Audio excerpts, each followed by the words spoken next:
Hi everyone, welcome back to Navi's kitchen. நம்ம இன்றைக்கி ரவையை வச்சு ஒரு ரெசிபி பார்க்க போகிறோங்க. ஆமாங்க, நீங்கள் எல்லோரும் ரவையை வச்சு என்னெல்லாம் பண்ணுவீங்க? ஒன்று உப்புமா பண்ணுவோம், இல்லைன்னா பாயாசம், கேசரி பண்ணுவோம். ஆனால் நம்ம இப்போ யூஸ் பண்ண போகிறது சம்பா ரவைங்க. ஆமாங்க, இதுக்கு பேர் சம்பா ரவை பிரியாணி. ரொம்ப ஹெல்த்தியான பிரியாணி. நீங்கள் எல்லோரும் கண்டிப்பாக ட்ரை பண்ணி பார்க்கணும். நாகர்கோவில் சைடு இது இல்லாமல் எந்த ஒரு ஃபங்க்ஷன் வீடும் இருக்காதுங்க. வாங்க வீடியோக்குள்ளே போகலாம். முதல்ல அதுக்கு ஒரு வெங்காயமும் 2 தக்காளியும் எடுத்து வச்சுருக்கேங்க. அதை நல்லா அழகாக கட் பண்ணி எடுத்துக்கோங்க. அந்த ரெண்டையும் இப்போது நான் குக்கரை வச்சுட்டு அதில் கொஞ்சம் எண்ணெயை ஊற்றி நான் வெங்காயம் போட்டு முதல்ல தாளித்து எடுத்துக்கிறேன். வெங்காயம் நல்லா வதங்கட்டும். வெங்காயமும் மிளகாவும் போட்டு ஃபஸ்ட்டு நான் நல்லா சாட்டே பண்ணிக்கிறேன்.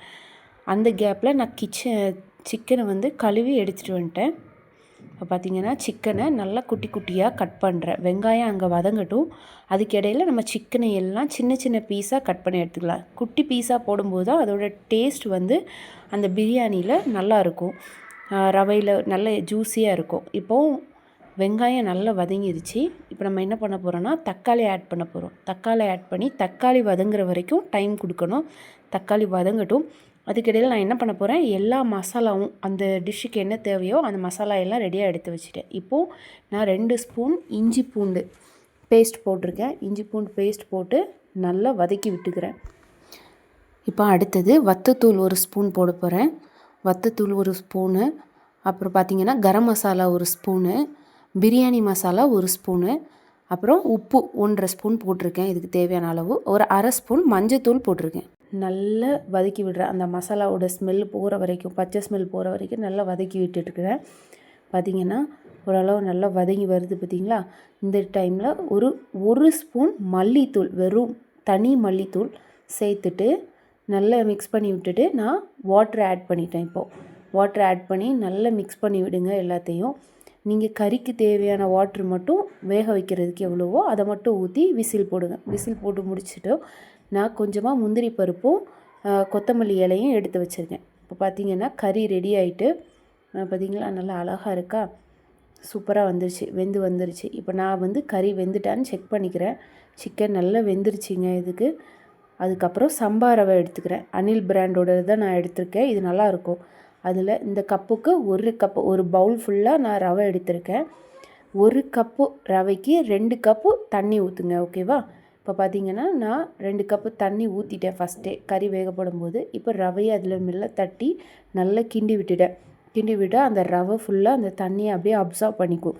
கொஞ்ச நேரத்துலேயே உங்களுக்கு அது ரெடி ஆயிடும். இப்போ தண்ணி நல்லா வத்திருச்சு ரவையில் ஓரளவு.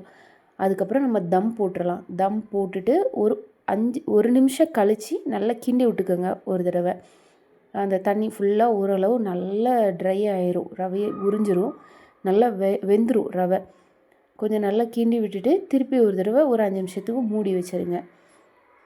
மூடி வச்சுட்டு திறந்து பார்த்திங்கன்னா சம்பா ரவை பிரியாணி ரெடி ஆயிரும்.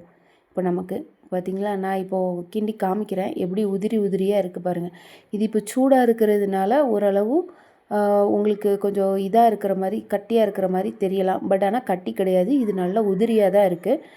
இன்னும் ரவை ஆற நல்ல உதிரி ஆயிரும். ஸோ இந்த டைமில் இந்த பதத்தில் கரெக்டாக எடுத்தால் தான் நமக்கு ஆற வச்சு சாப்பிடும்போது அந்த ரவையோட பதம் கரெக்டாக வரும். ஆனால் ஆறுனதுக்கப்புறம் சாப்பிட்றத விட இதை சூடாக சாப்பிட்றது தான் நல்ல டேஸ்ட்டாக இருக்கும்.